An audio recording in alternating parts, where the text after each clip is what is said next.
cœur dans la foi. Lorsque l'esprit de l'homme est libre, les capacités qui sont en nous se dévoilent.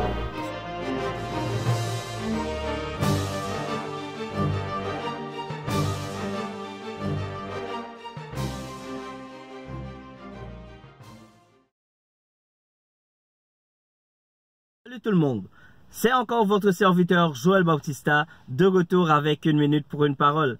Nous avons eu un moment d'absence, par contre c'était pour chercher la face de Dieu afin de recevoir d'autres paroles et concevoir d'autres capsules comme celle-ci qui sont destinées à édifier votre âme et vous accompagner dans votre cheminement, dans votre vie chrétienne avec Dieu. Aujourd'hui, on est vendredi et nous avons la certitude que Dieu a renouvelé sa miséricorde pour nous. Ce qui veut dire que nous sommes prêts et nous sommes disposés à vivre cette journée selon ce que Dieu a déjà planifié pour nous. Et nous disons que toute chose concourt au bien de ceux qui aiment Dieu. 3 questions. Les 3 questions ont une seule réponse et peuvent également se résumer en une seule question. Avez-vous jamais vu un aigle qui prend son envol? Un athlète qui se prépare pour un championnat? Avez-vous jamais vu un marathonien qui se prépare à parcourir des kilomètres? Au retour, nous allons vous expliquer.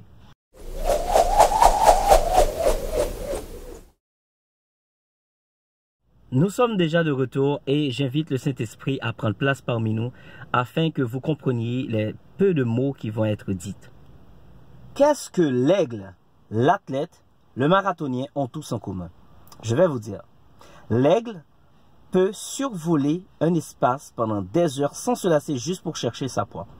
L'athlète peut travailler et vous le savez, il s'entraîne pendant des jours juste pour pousser ses muscles à leur maximum afin d'être prêt pour le jour J.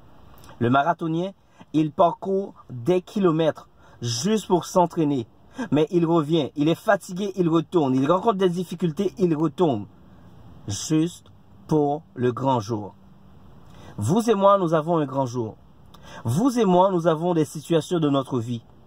Que ce soit dans votre mariage, que ce soit dans votre église, que ce soit dans votre famille, que ce soit dans votre travail, que ce soit dans votre projet, vous aurez toujours des situations. Même dans les projets que vous faites dans vos entreprises.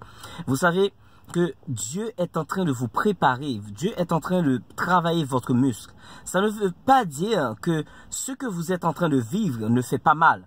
Ça fait mal. Par contre, Dieu vous a déjà donné l'endurance pour affronter toutes sortes de difficultés.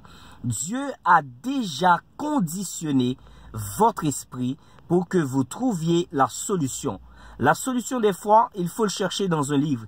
La solution, peut-être, c'est une sortie. Peut-être, la solution, c'est une autre affaire que vous allez trouver. Parce que c'est déjà logé dans votre esprit.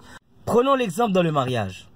Dieu a déjà institutionnalisé le mariage. Donc, il y a des lois qui sont déjà préétablies pour que votre mariage et mon mariage durent et que nous fonctionnons très bien.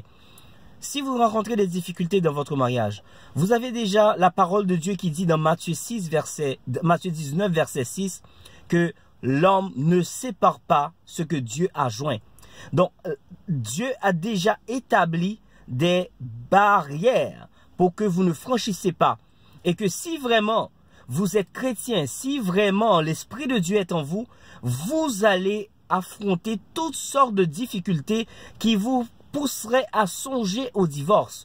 Parce que l'Éternel des armées ne ment jamais et tout ce qu'il dit qui est bon est bon. L'exemple du prophète Ésaïe qui a parlé de l'illustration de l'aigle, de l'athlète et du marathonien. Vous, dans le mariage, dans votre mariage, qu'en est-il de vous? Est-ce que vous vous sentez comme le marathonien qui parcourt trop de kilomètres et qui sent maintenant qu'il faut abandonner parce que la distance est trop longue? N'oubliez pas ce que Matthieu 19, verset 6 vous dit. Il ne faut pas que l'homme sépare ce que Dieu a joint. Donc, ton conditionnement, le conditionnement spirituel que Dieu a déjà établi, fait que vous avez la force en vous pour vous relever de toutes sortes de situations.